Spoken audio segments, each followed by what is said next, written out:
একটা জিনিস দেখলে তাড়াতাড়ি আসো, তাড়াতাড়ি। আমার মায়ের পা চারখানা, বাট আমার কেন দুটো? জোর করে দুধ ছিনিয়ে নিলে জননী মারে জোরে গুতো। গৌমাতার গোবর খাচ্ছি মোরা, গৌমূত্রও মোরা ছাড়ি না। বৃদ্ধকালে নিজের মাকে যথাযথ সম্মান দিতে পারি না। গৌমাতার দুধ ছিনিয়ে নিয়ে মোরা দুগ্ধ করি পান। সাহস থাকলে বাঘের থেকে একটুখানি দুধ তো তোরা আন। বাঘ হিংস্রর গরুও বলা, তাই কায়দা তোদের খাটে।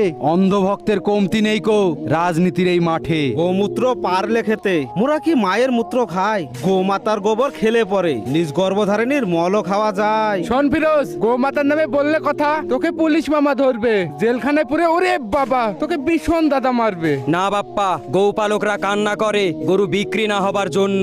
মুখ্যমন্ত্রী গোহত্যা বন্ধ করে নিজেকে ভাবছো খুবই ধন্য।